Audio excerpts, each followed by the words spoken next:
Hey everybody, I just wanted to let you know that this episode of Tabletop Babble is brought to you by Iron GM LLC and the Grimmer Space Kickstarter, which is live now. It's bullets versus fireballs against a backdrop of alien horrors in a sci-fi horror Starfinder setting. It comes from award-winning game designers Lou Agresta and Roan Barton, who you can hear on this Tabletop Babble podcast. They were on a couple episodes ago. Go check it out. And it was developed by actor Sean Astin of Lord of the Rings and Stranger Things.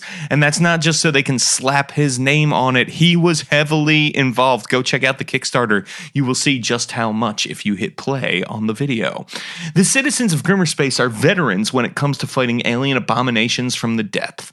Evil Sunder mages, near immortal demigods of sorcery, have ripped into the cosmos recently through a vast purple tear in space-time called the Seethe. As the Seethe leaks magic into the galaxy for the very first time, the Sunder mages plot to conquer 5 distinct technological civilizations of Grimmer Space from the shadows. Soon, science and magic will come to world-ending blows. You can find out more about the Grimmer Space Kickstarter at grimmerspace.com. Grimmerspace.com. It's going on right now. Go check it out. This is Tabletop Babble. I'm James Introcaso.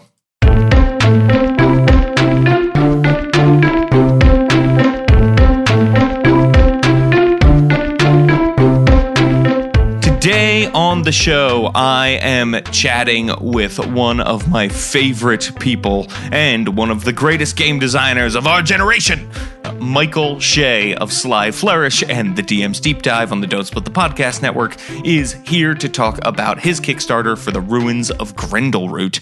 And we get into talking about subterranean adventures, and towards the end we just sort of wax poetic about D&D and the future and how we hold on to things. I love talking to Mike. He is a great person and an awesome friend. So here is my interview with him.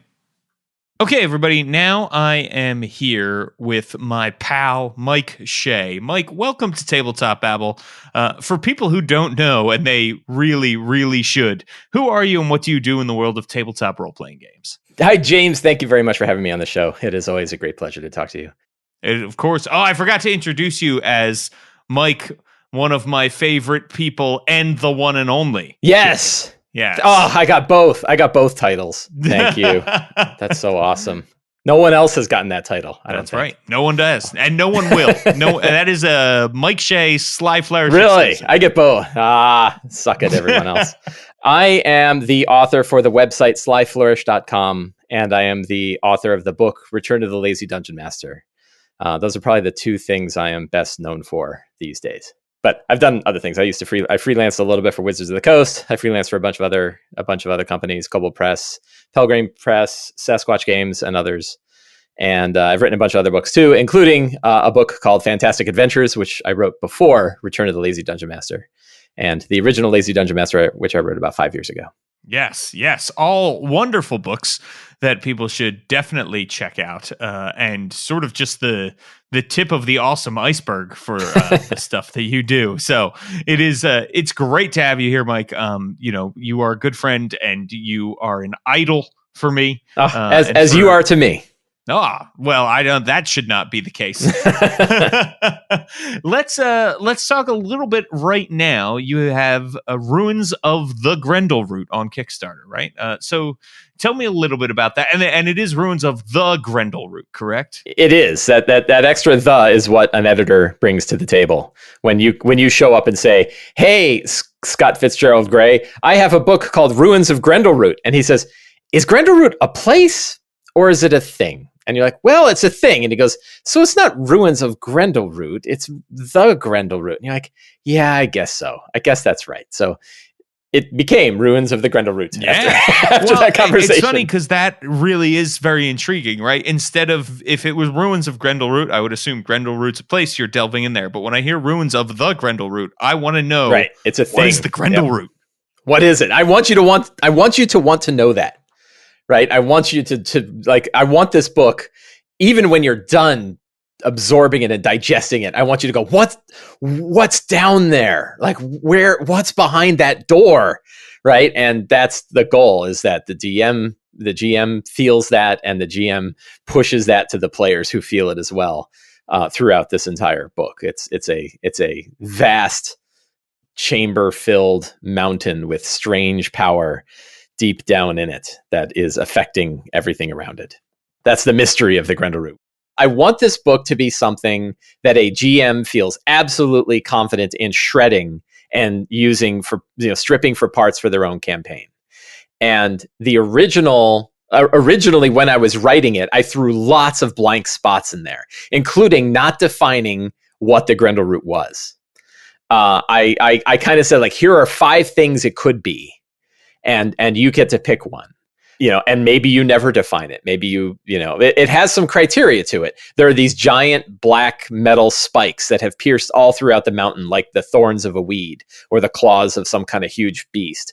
And they are unbreakable and unbendable. You can, no one, it's not quite true. Very, very few people have figured out how to do anything with these giant spikes that have pierced all through the mountain, which happened about 300-ish years ago, 250-ish years ago. And so they're connected to something, but I kind of left that undefined. And in the adventures were also somewhat undefined in saying, like, put your own history on this place. Here's this old keep that's built inside of the mountain. You get to decide who made that keep. And in discussions, one thing I did with this book differently than Fantastic Adventures, the original book, is I brought on board about 5 advisors, people who knew Fantastic Adventures, the original one, people who knew adventure writing in general and ran games for lots of different groups, and I knew would be both helpful and critical of the things that I make. And that turned out to be very useful, because early on, when I was in my first drafts, they would say things like, you really need to better define what's going on here. Like, I know you want people to wrap their own thing. They'll do that anyway. Give them something. Give them something if they don't have anything. And so in further rewrites, things got a little bit more defined, and the Grendelroot itself got a little bit more defined. That was this balance of, you want mysteries to remain mysterious, but we are also building a book to help game masters run great games. And the goal is to do the heavy lifting, right? Like, this, right? When we write what we write, we're not satisfying ourselves, although that's a nice byproduct. Your job and my job when we're doing these things is to make life easier for game masters. They are paying money, and their lives are hard, and getting groups together is hard, and preparation is hard. So the things that they do that are hard, and sometimes the things that they do that are tedious or that they can't afford to do, we want to do. And that's what I'm trying to do. I have no idea. I don't even remember your question. What was your question? My question was, where did the come from? Yeah, where did the come from? So the came from that idea of what the hell the Grendelroot is. And those early conversations with Scott Fitzgerald Gray about, so one thing he brought early on is there was so many things I'd left undefined. And he's like, you can't leave those undefined. You got to name the mountain. Like I just kept calling it the mountain. And I was like, you'll name it, right? Like, you're a GM. You have a mountain somewhere in your world. Call it that. And he was like, no, needs a name. Because, like, they could, you could always replace it. Like that, I wanted the book to feel like it's something you could shred and use for parts. And I feel like the best way to do that is to leave those gaps in. But, the reality is sometimes they don't want to shred it. They want to run it. And if they want to run it, they don't want to have to come up with a name. Right. So, and it doesn't help if all throughout the book, it just keeps calling it the mountain. So the mountain is now called Black Claw, right? And it's called Black Claw because the spires of the Grendelroot look a lot like big black claws. Same with the ruined city. There's a ruined city that is in the middle of this whole thing. And the ruined city didn't have a name. I just called it the ruins. And I used to have a section that was all about what that city could be and 5 different origins for that city. And then it came out, why not just pick the best of those? And I'll write that. And then people can always replace it with whatever they want. And so that's where this idea of the magocracy of the Black Star, nine evil wizards who built a city. A city was built to support them. And then they were routed by a group of paladins and knights and priests called the Order of the White Sun, who drove them from the mountain. And then they were destroyed when the Grendelroot woke up. And then they sat for 70 years or so. And then explorers came in and said, wow, there's a lot of great stuff down here. Let's go explore this great stuff. And you're part of that group that goes in and explores all the ancient mysteries of this mountain. Nice. That is an awesome story. And what I am getting, the lesson I'm learning here is hire Scott Fitzgerald Gray to edit your stuff. Oh man. Yes. If you have the capability, if you have the connection, he is absolutely, you've worked with him. Absolutely wonderful to work with Scott Gray. He's a treasure in our community. And I don't think my books would be nearly as useful or successful. I'm sure they would not be if he didn't come and clean up my mess and steer me in the right direction. I really seek him as a like the senior advisor on all this stuff. Many times I send these notes to him and I'm just like, I don't know what I'm doing. And he's like, it'll be okay. Here's what you do. Wow. Well, so Ruins of the Grendelroot is all about subterranean adventures, right? The adventures in here are underground, as are many Dungeons and Dragons adventures, right? Often that's where dungeons are, is beneath the earth or that kind of thing. What are we looking at here? Is it a lot of dungeon crawling?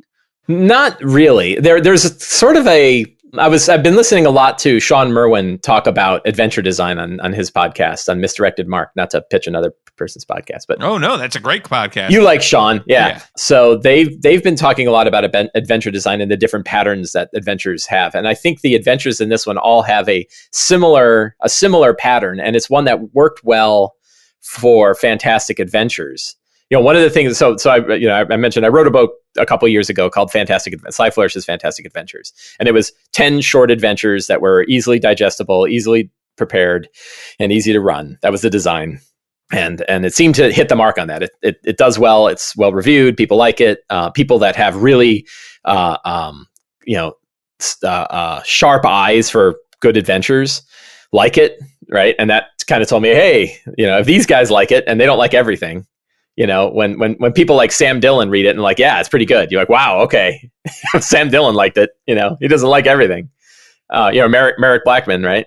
Doesn't like everything, but likes this. And so I said, okay, so I felt like I was onto something with there. It was an experiment and it seemed to work. So I wanted to take that similar structure, which kind of is around the idea of, I want to heavily focus on not to be cliche, but fantastic locations, places that are really interesting, places that are not places you would see in the real world. They have a very, high fantasy theme to them.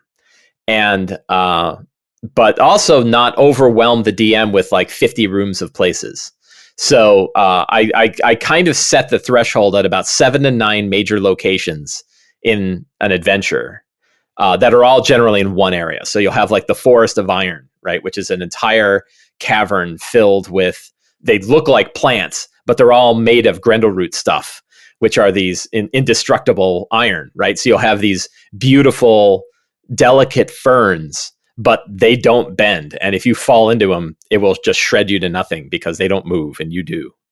And the whole cavern is filled with stuff like this. And there are basically 7 or 8 places in this whole cavern that you can explore and that are tied to the theme of the adventure. But it's not, it doesn't overwhelm a GM with, 70 potential locations they could go to or a whole, an entire layer. So they're not there's a couple that are actual dungeons. And then many of them are sort of crazy things going on in natural caverns with about 7 to 9 locations each. As far as being underground, that was sort of the goal. The other one is like, because Fantastic Adventures, some of those are underground, but many of them are overland. So I wanted to have an entire separate book that was all underground. And I just said it'd be kind of nice to have one theme of, here's just pure underground adventures. Built, but more than just there are a bunch of caverns. So that's why the whole Grendelroot part comes in. Is it's not just an underground adventure. It's an underground adventure with a crazy alien sentience living down deep that's affecting things. So do they go hand in hand? Can you play Fantastic Adventures and Ruins of the Grendelroot, sort of in tandem? Probably. So they're not too tied too closely. They are in the kind of the same world, given the fact that I'd never defined the world, right? Like I don't want.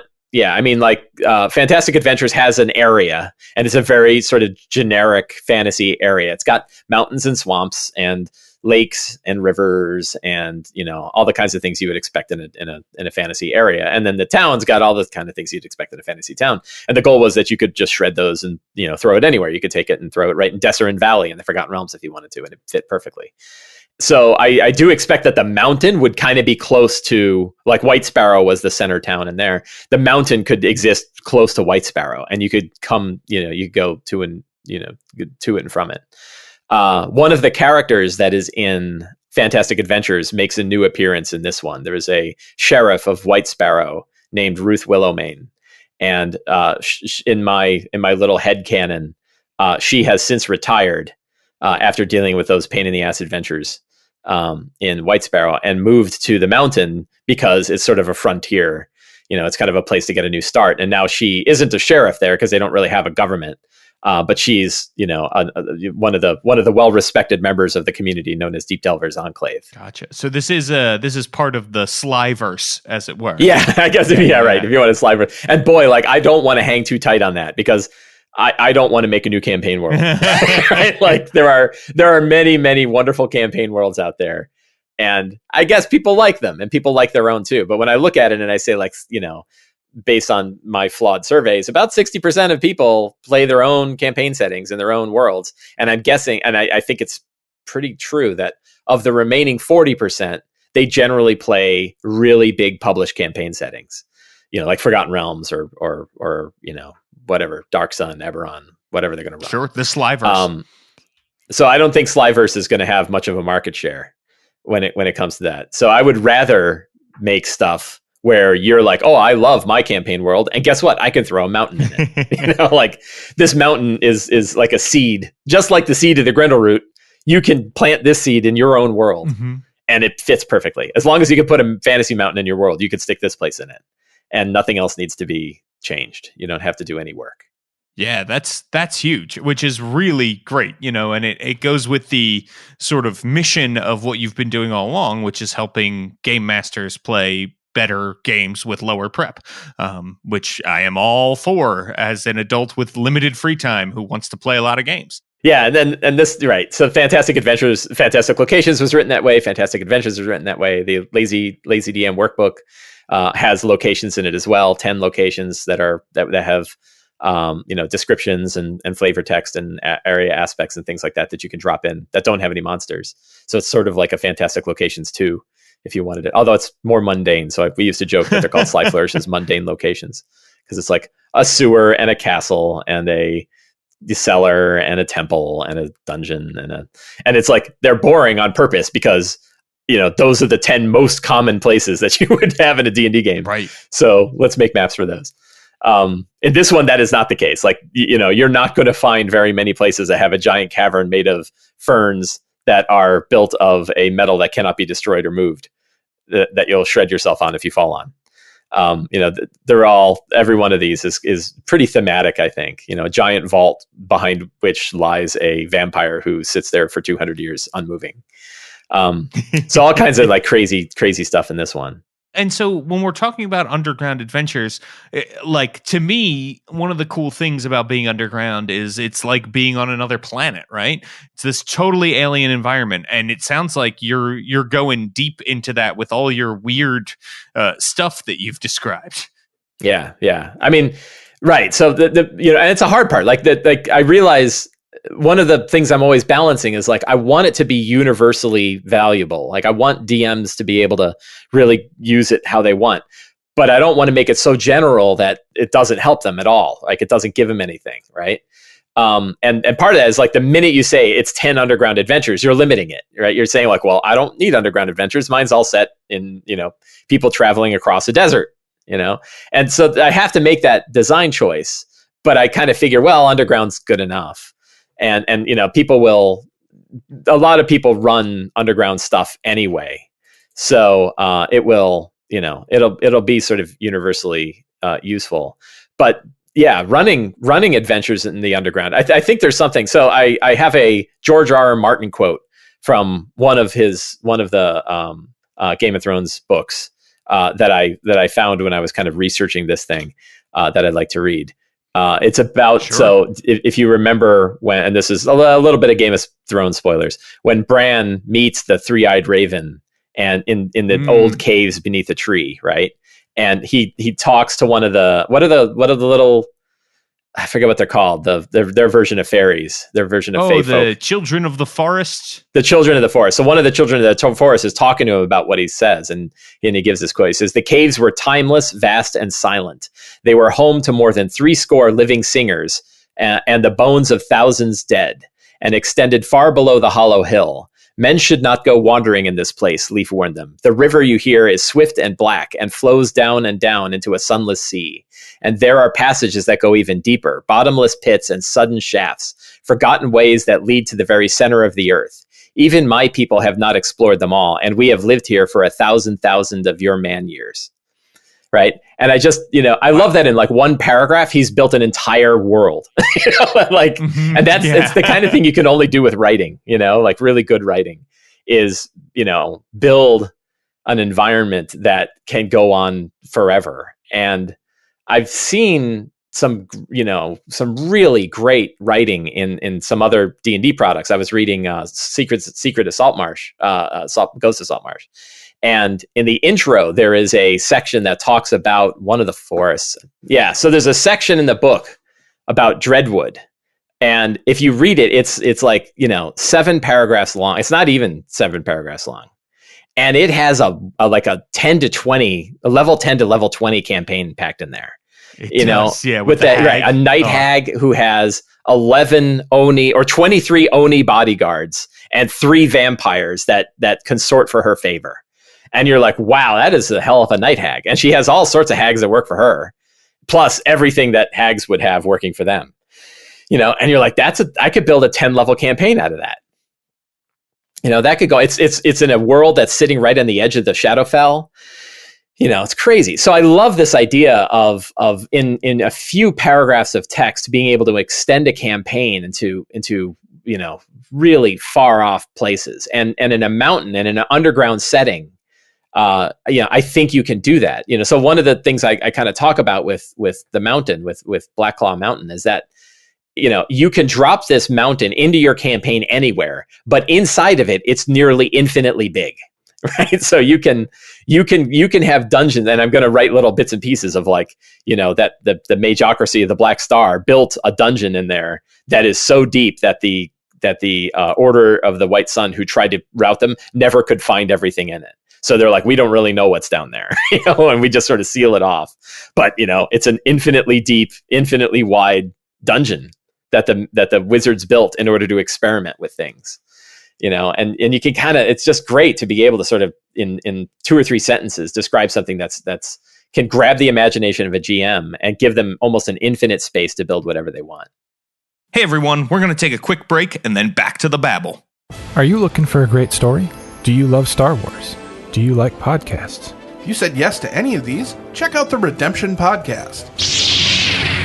Well, I have less in my head than you do normally, probably. You haven't met the crew I'm with. Pretty much everywhere we go, our life is in danger. Things didn't explode. That's pretty sneaky for us. That sounds horrible. Yes, please finish up whatever underhanded thing you're doing on the computer terminals at the Jedi Temple.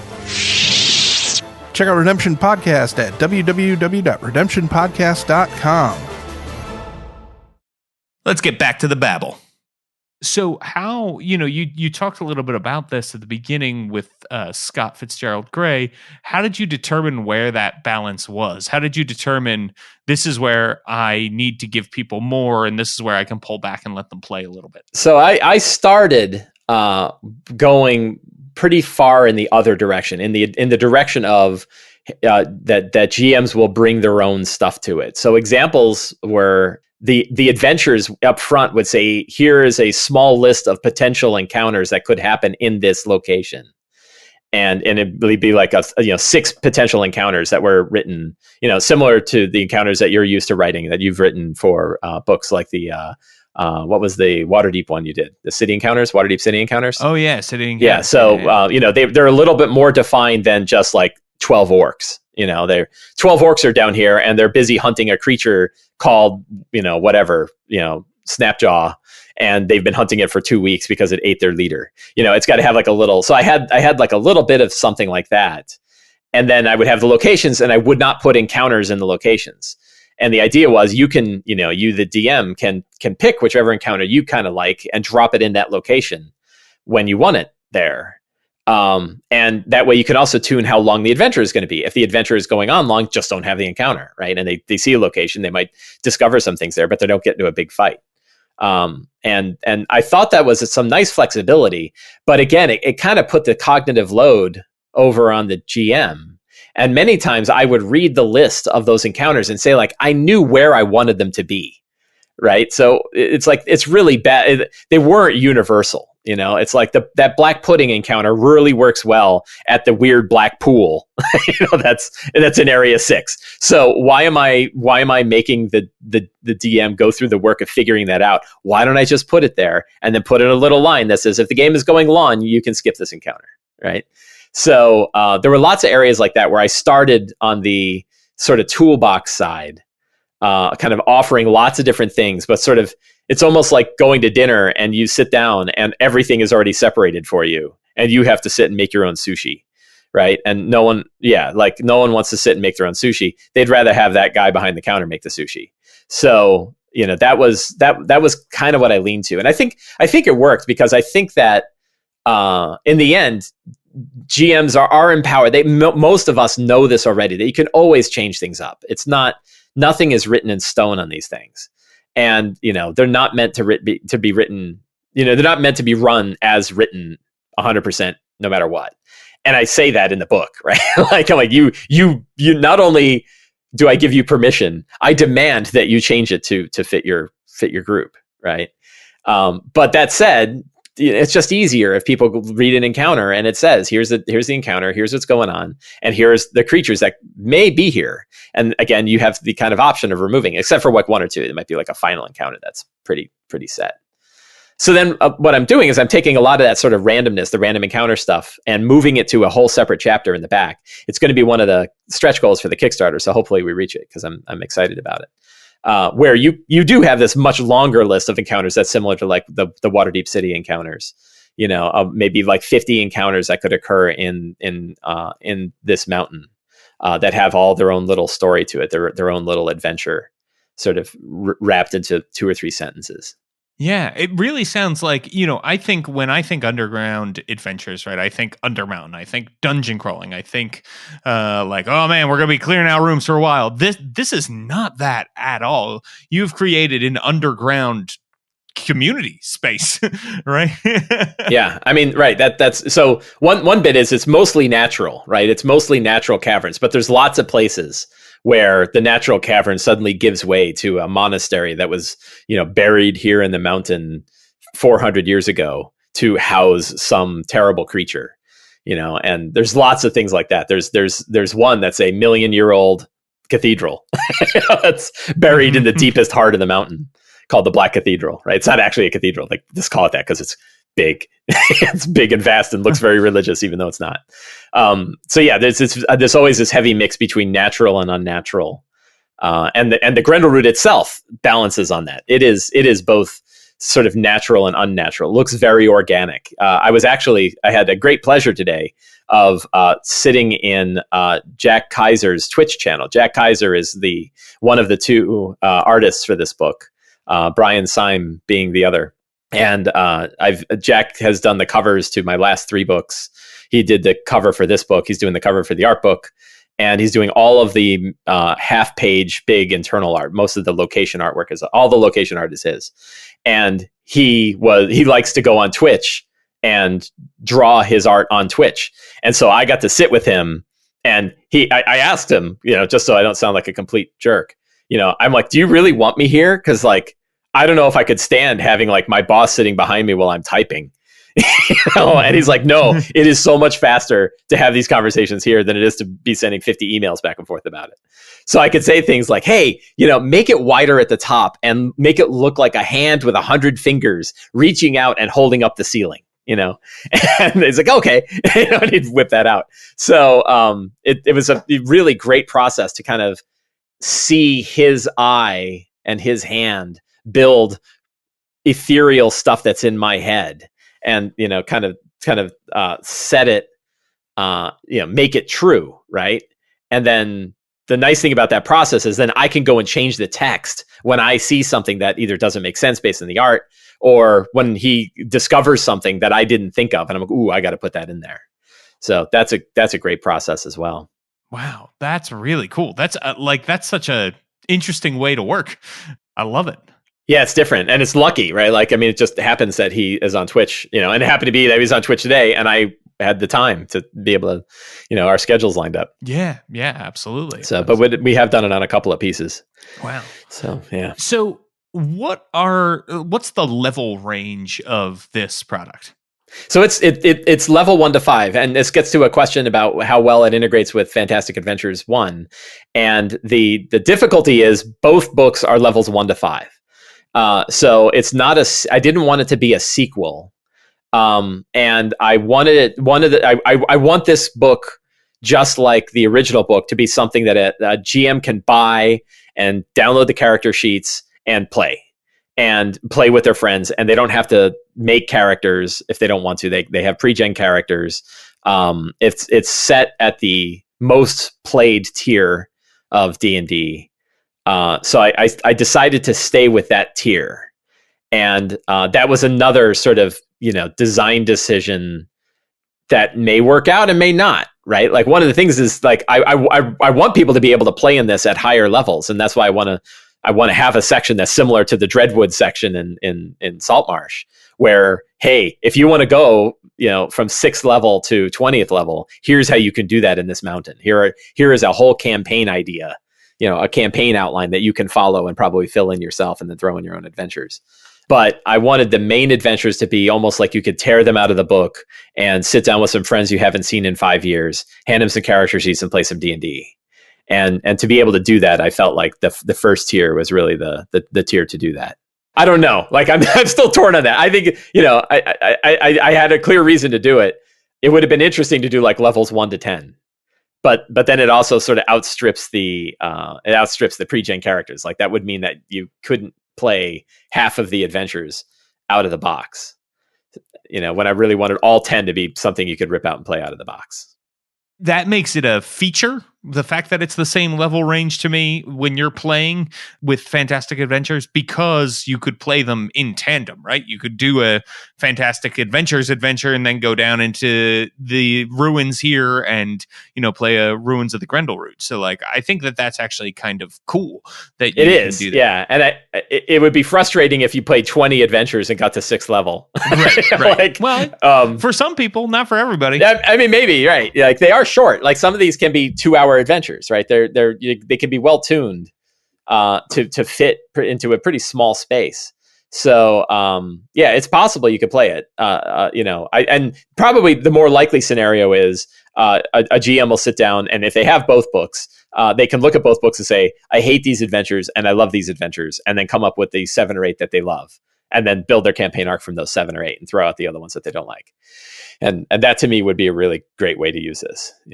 I don't expect that all my adventures are going to hit the mark with everybody. Sure. How much, you are famous, Mike, for your surveys. And some would say infamous. That's right. Teo Sabadia. Some people, Teo Sabadia, might say infamous. But one of the things that I think is really cool is I have looked at that data a lot, right?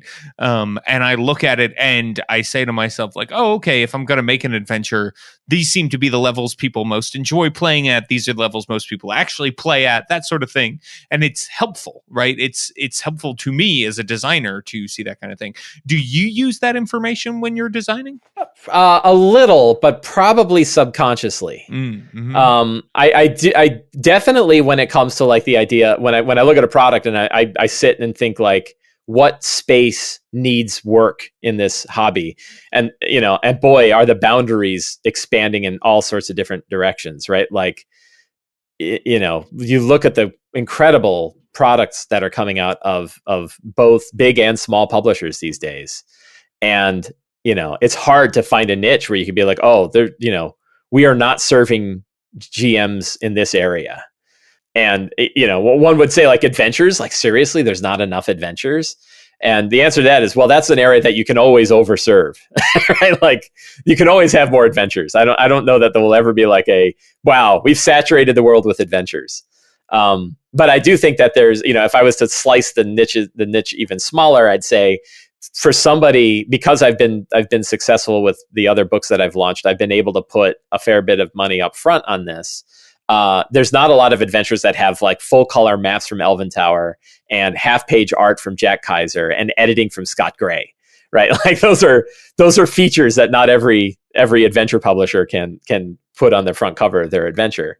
So that is an area that these, really well refined, high quality adventures that are also short and not built around a central theme. They're very different from the hardback campaign adventures that Wizards of the Coast puts out. I think that there's room to kind of circle on that. So yeah. So when I did my surveys and I saw things like most people play in their own campaign worlds, and then if they're not, they're almost always playing in a highly popular published campaign world. I was like, okay, I'm probably not going to want to write a campaign world, and that's good because I didn't really want to write that anyway. Then there are other areas there are not so much survey data, but like my own feelings on it, right? And one of them is like, wow, I'm never going to tell anybody to stop making monster books. And I watch Kickstarter and I back everything, right? I think I've backed 130 Kickstarters at this point. And, people keep making books of monsters and I'll probably keep backing them, but I keep going like, man, you know what? I don't need more monsters, right? Cause like between the 3 books that Wizards of the Coast has put out and the 2 books that Kobold Press have put out, that's like 2,000 monsters right there. And it's more monsters than I can sort through to be able to find whatever monster I want for my game. But on the other hand, I keep buying monster books. So, it's a product that sells, but I don't think I need to be added to that space, right? They don't need Sly Flourish's monsters. Although I did Sly Flourish's vampires, but that was like a free supplement only because I was mad about vampires. So what I need to do is find a way to get you mad about a bunch of different monsters, and then you'll make a monster. Yeah, right. And there, trust me, you could probably put a list together. That probably wouldn't be too hard. Yep. Intellect of hours. No, man, like they don't need work. They're just hard. It's all, I'll tell you, it's mostly, and this would do it, like high challenge demon prince type things. Because I look at Mordenkainen's and I look at the demons and devil lords in there, and I'm like, really? Like my players would eat these things alive. Like 14 points of damage at a CR 23. That's 200 hit points. Like that's one alpha strike from a paladin. It's funny. I was talking about this on another podcast. The Mordenkainen's and the Volos monsters, and especially the Mordenkainen's monsters, seem to have more spikier bits. Like they have some really weird abilities that, if they go off, are gonna wreck your party. Right? I guess they never go off for me. Like when I'm running them. When I'm running them, they just get killed. Somebody gets initiative, and yeah, that's true. Initiative is a killer in 5e. Yeah, sure. and they're killed. One of the devils is a pit fiend, and he has a third or 2/3 of the hit points of a normal pit fiend. Oh, it's like I would just run. Why wouldn't I just run a pit fiend? Hootigen, poor Hootigen, right? And I don't really see anything in his stat block that makes me go, oh man, he's going to kill everybody with that move. Mm-hmm. And instead, he has 200 hit points. That's CR 21. So yeah. But yeah, so that would be one. But on the other hand, I look at the devil lords and the demon princes that are inside of the Kobold Press books, and they're huge and awful, right? And those guys are really tough. So I probably don't need to go and do that. And that's okay. That's good because I'm going to be working on this probably for the rest of the year. Sure. But yeah. So from the back to survey data, right? I do kind of keep a lot of that stuff in mind. But then I also just kind of look at myself and say like, okay, I buy a lot of products. What would I want more of? And then what do I want to write that I think is something people want to read? And the nice thing about Kickstarter is you can find out, like, how eager are people on this? And one of the things I'm looking at is like people really, really wanted a book to help them prep D&D games. Right. Return of the Lazy Dungeon Master did like double my highest expectation on Kickstarter. Mm-hmm. I did not expect to get almost 7,000 backers on that. And when I looked at Fantastic Adventure, when I looked at Ruins of the Grendelroot, I already had Fantastic Adventures, so I was like, okay, if it does half of what Return of the Lazy Dungeon Master did, it's a smash success.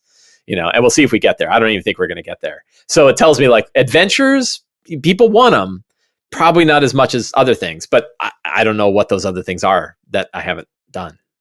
So yeah, I'm always that's really the look I have is like what's underserved. And also, what just helps people play the game? I was super excited to hear that the new Essentials kit has a one-on-one D&D game in it, right? Because that makes it way easier to be able to play D&D. Yes. And I bet you, I don't have any experience writing this kind of thing, but who knows? Maybe I'll learn, and maybe there'll be a Fantastic Adventures, solo campaign book where it's you and a friend. are traveling through Grendelroot, right? Like that would be something that helps get players together to play D&D, which is really, that's the kind of core drive of the things that I try to make is get people playing the game. Heck yes. Get people playing the game. I love that. It's an important thing that we keep the hobby alive, and right now it's doing great, right? It's doing gangbusters. Yeah, right. And I know you and I, because we're jaded a little bit, and because we've seen bubbles burst in this hobby before, we get worried. What do you think? Now we're waxing a little more poetic. We're getting away from Grendelroot a bit, but what do you think the hobby should do, creators in the hobby should do to keep hanging on to people? And this is with, of course, the caveat that I was going to say, how I feel about advice, right? Yeah, Mike Shea hates giving advice and doesn't want to be called out on it if he is incorrect. So I am forcing him on this. Yell at me. It is not advice. We can and the other one is experts are almost, and if one could even consider us, I consider you an expert, and I will take away my false modesty and say probably I could be considered an expert, and expert opinions are almost always wrong. Our future projections are almost always wrong. So I'll tell you, but I'll go with something. I forget the name of the guy who wrote Black Swan, but he had a really interesting idea, which was if you look at the past and draw a line through, kind of connect the dots of the past and draw a straight line, that you're probably about 50% likely to continue along that line. Right? Like, half of it is in areas you can't even comprehend, but the other half is probably going to follow that line. So you got a 50-50 shot of being right just by staying on the same road. And if you think about D&D, like one of the things that I'm fascinated by with D&D is like, I don't know how many hobbies exist where if there was a nuclear war, we could still be playing this game, right? Like I've got a set of dice on my desk and I've got some books on my shelf. And if I'm hunkered down, right before I get eaten by cannibals, we could sit and play D&D, right? If a solar flare wipes out the entire electronic connections of everything on the planet, we can still play D&D. It'd suck because we're not watching Critical Role anymore, but we would, the books exist. And to me, that idea that like once you've printed this many copies of a physical book and that book works on its own forever, it'll survive, right? It'll hang on forever. And we've seen that. Like the hobby is old, right? This hobby is 50? Is it 50 years old? Yeah. So the nice thing about it is like you can generally look at the product lines that were made back then, and it was like, well, what did Gary Gygax and all the creators of this game make, and what were their thoughts about it? And kind of, obviously they're not perfect, and there's better ways, and we've all kind of improved upon them. We have some wonderful improvements like read aloud text that we want to hang on to and not kill, right? We definitely are looking to improve the way we present read aloud text. Is that how you put it? Is that your propaganda? That is what my argument has been from the begining. Your anti flavor text. This is what we should say. I have an anti-boxed text agenda. This is what I want to do. I want to take if you'll allow me this millennial analogy here, I want to take the Charmander that is box text and I want to turn it into whatever the Charizard version is. So that's I don't want to kill it. I don't want to get rid of it. I want to evolve it. You want to evolve it, yeah. And I was reading. What book was I reading recently? It was. I guess it was. Yeah, I think it was your chapters in Dragon Heist. Oh, I see. Did you write the some of the later chapters that talked about the layers of the? I did, yeah, people? yeah. But I will say that style, I actually wrote box text for them because that was the style at the time. And then to save space, Chris Perkins created those bullet points. Oh, really? Interesting. Yeah, because they looked like what you were talking about, of bullet points that one could possibly read aloud. I like those. What I would take it a step further and sort of differentiate bullet points that are hidden and bullet points that are not, right? Because I do think sometimes it's like, this is stuff they can see, and this is stuff that might happen. Yeah, these bugbears are hidden over here, and it's like, well, if you're just reading bullet points, that's not something you actually want to read, right? Right. Well, I chickened out and stuck with the good old favorite of read aloud text. But again, I also have a champion editor who will ensure that my box text does not suck. Sure. And your box text is short and amazing. So, and it comes with bullet points. A couple of sentences, and I also include bullet points. And I listen carefully to people like Sean Merwin who talk about what makes box text suck, like telling characters what they're doing, or assuming that they've done something. And I still don't nail it right, because there are many times where I will read box text, or I'll have box text in here where if you walk through the door, it immediately describes the room from the point of view of the other door. Right? So there's still problems with it. But that, the example of that is like, we can look at the history, getting back to that long tail, right? We can look at the history of the kind of stuff that worked well for D&D over the past 50 years and kind of keep refining that. And I think if you look at like Ghosts of Saltmarsh, which is an outstanding product, right? It took adventures that were written 40-ish years ago and refined them and put them in a book and tied them together and gave them kind of repackaged them. But, it's based on a lot of the same stuff that worked back then. And I think that's a safe philosophy to take of kind of remembering what the game used to be and kind of drawing, getting rid of the stuff. So like, let's get rid of the misogyny that existed back then. Let's get rid of some of the racist overtones that exist. Let's update it for the world today, but let's also look at the stuff that worked well and refine it, carefully and with a lot of thought and sharing a lot of experience. Because the other thing we have now is we have the internet. So now we're watching DMs run games. We're watching, 20, I don't know how many watched on Thursday, right? But like 20,000 people watched a DM run game, So the amount of experiences that we are now sharing among each other is so much bigger than it was for the last 35, 40 years. Right? Like now oh my God, the amount of information we're all learning, we're all processing. And that's, boy, is that making the game so much better. I think DM, these arguments that we're having about like this very argument, right? About flavor text, like a lot of the old timers like to point out that argument has been made for like the last 30 years. Right.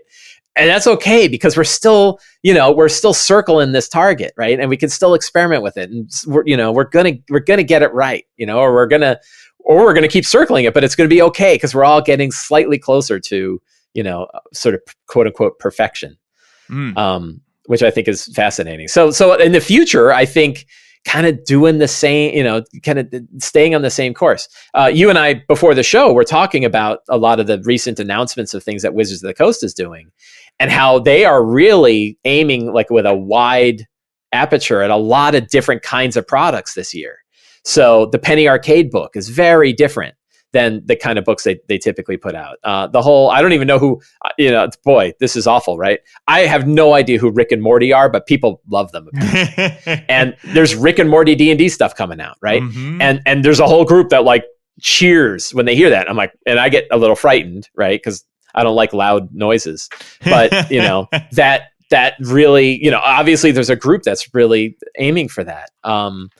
You look at the Tal'Darai setting that James Hake wrote, for on Matt Mercer's setting, and it's like a whole book. And you think about that one, and this is really interesting. And I think getting, if I would make a prediction, or if I think about an area that I think could be really a powerful area to go with, it's the idea that you can write a book like Tal'Darai and people who don't play D&D will buy it and read it and enjoy it because they know the game that it's based on, and I think that's really powerful.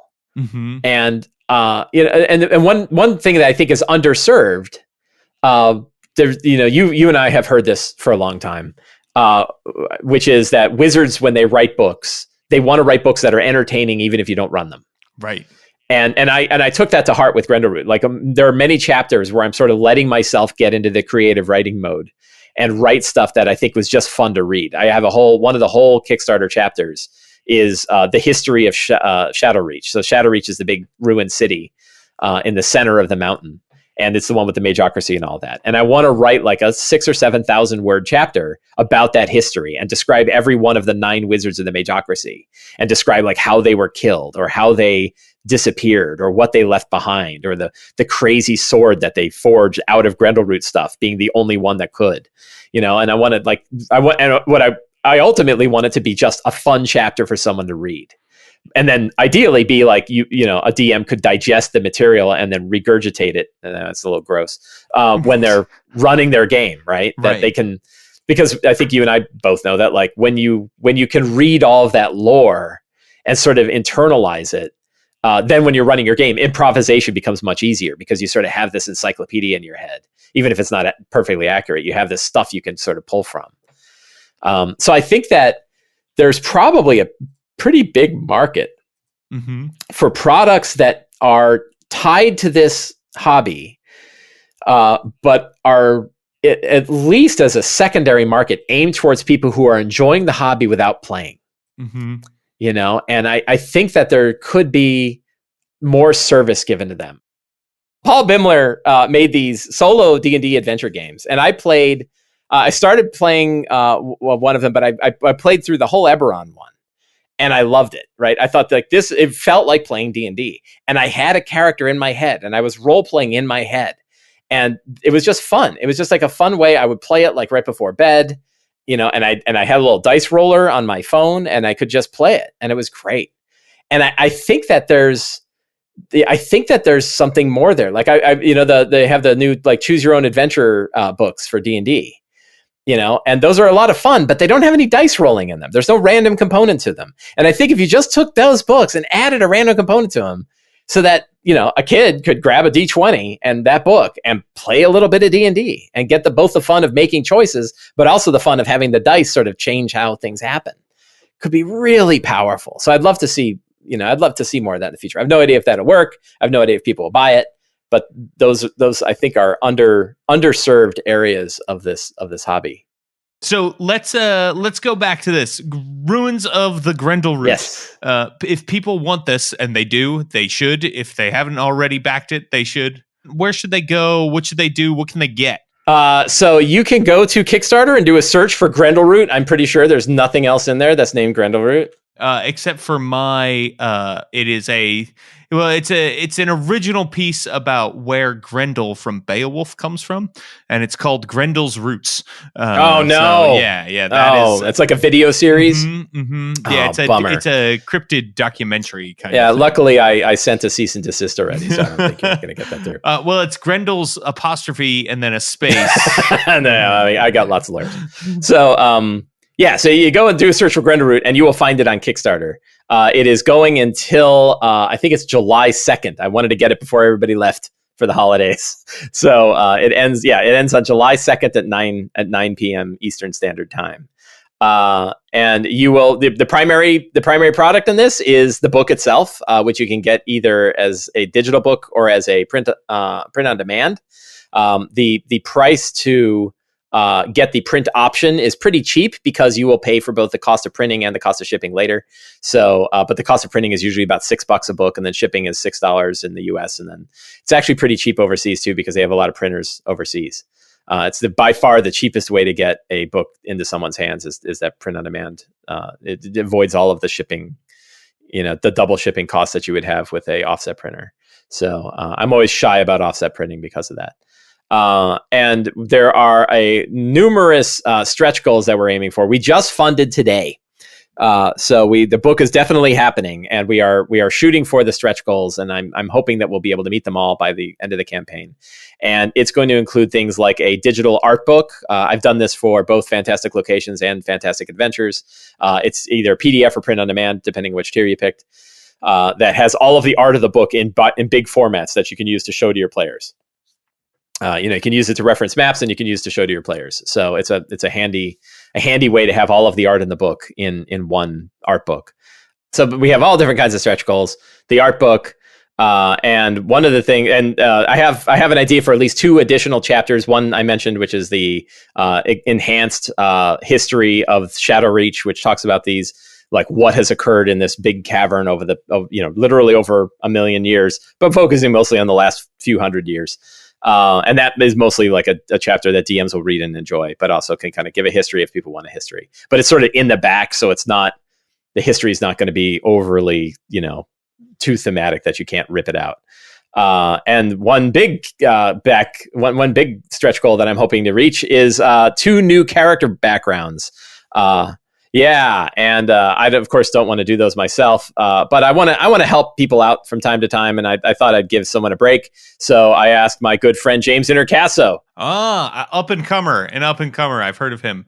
I foresee mediocre things coming from him in the future. So well, hey, I'll just choice. Scott Gray's going to see them. So no, you're not dealing with me. Cool. Now the pressure is totally off. Yeah, right. Exactly. That I think that's going to be really awesome. Like you and I have talked about the idea of two character backgrounds unique for this campaign setting, but both backgrounds that can fit in lots of people's campaigns. Yeah. And then of course, additional art and more text is sort of the big stretch goals. I think the final one is going to be that idea of a campaign outline that can take the book from 6th level to 20th level. Give GMs a guide to how to expand this book far beyond the 10 adventures that are in it. I love it. Yeah, I'm really excited. I've been thinking about it now for, I don't know, all of this year. And wrote it all in March. The first draft of just about everything I wrote in March, and now I'm second and third drafting. I sat down today to work on the third draft of the of Deep Delver's Enclave, which is sort of the hub, the hub town of this place. It's a outpost where adventurers and explorers get together and share tales of their fine explorations and discoveries in the mountain. Very upbeat place, really fun place to go. I'm working on the third draft and realized I wrote the second draft of it in the beginning of April, and I'm like, oh man, it's so out of date. I gotta write. Wow. It's my second time writing it, but I got to write it a third because everything has changed since then. I memean, that's the work and the care that goes into these products, people. So go check it out. Mike, if people want to find you, where should they go? What should they do? My website, slyflourish.com, and on Twitter at twitter.com/slyflourish. That's right. And you can also find Mike right here on the Don't Split the Podcast Network as the host of the DM's Deep Dive podcast. Mike, thank you so much for joining me today on Tabletop Babble. Thank you, my friend. I really appreciate it. Mike Shea is great. If you want to hear more of him, go check out the DM's Deep Dive on Don't Split the Podcast Network. For years, I've had people ask how they can support my podcasting financially. Well, now you can at patreon.com/Introcaso. That's patreon.com/Introcaso. You can help support this show, all of the others that I have created over the years, and what I am doing in game design on World Builder blog. All of that content I create is available for free. So if you have a few bucks to give and you are so inspired, please head on over there and check it out. There's all kinds of rewards. At $1 a month, you get to help decide what topics you'll hear on Tabletop Babble and in World Builder blog and other places. At $5 a month, you get an extra piece of content for me. Last month, we saw some awesome were beasts coming out, some aquatic were beasts, just in time for Ghosts of Saltmarsh. I'm talking about the were shark, the were octopus, and the were crab. Go check it out.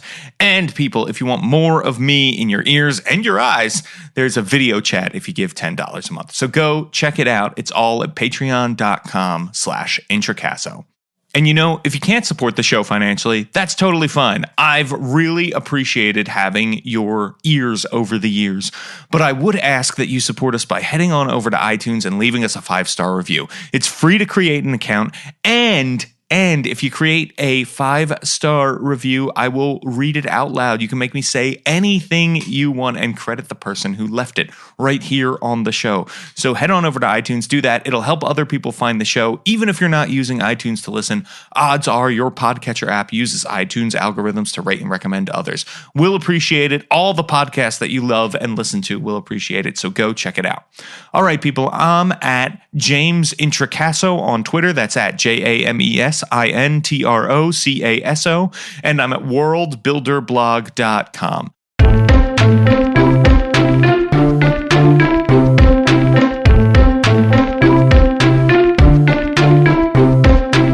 Tabletop Babble is a show on the Don't Split the Podcast Network. Thanks to Rudy Basso for founding it with me.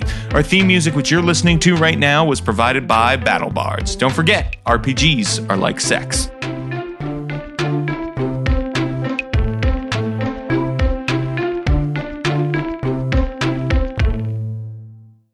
Hey everybody, that podcast you just listened to is brought to you by D&D Beyond. D&D Beyond are an incredible platform for Dungeons and Dragons. Check them out over at dndbeyond.com. Yeah, they got a character builder, encounter builder, and they're rolling out new features and improvements all the time. I love it. I love it. But what I truly love is all of the free content that's on there. James J. Hake, an amazing game designer who's been on this show, is posting articles all the time, encounters for your game, ways to use spells that you have not thought of, advice for players, advice for GMs, all kinds of great stuff. They got great guest writers like Mike Shea, who was just on this podcast. You just heard him. And me. You like me, probably, if you're listening to this. If you're not, that's weird. I don't know why. So yeah, I'm over at dndbeyond.com sometimes as well. I just did a whole article series for them last year about how to homebrew stuff. It's really great. Go check it out. Plus, you got all those great videos from Todd Kenrick. You've seen them, interviews with the D&D staff, and all kinds of great creators, movers, and shakers in the biz. Plus, Todd is really freaking smart. Plus, you got Heroes of the Veil, a great D&D actual play starring Lauren Urban of the Demon Plague as one of the players. So go, check it out. It's at dndbeyond.com. What are you waiting for? What are you waiting for? There's always a deal. There's always a deal. You can get all the books. And you don't need to carry them all around in a backpack. You know what I'm talking about, Steve? Yeah, you hear me, Sally? All right? Go check it out. All right, bye. Bye. Go. dndbeyond.com.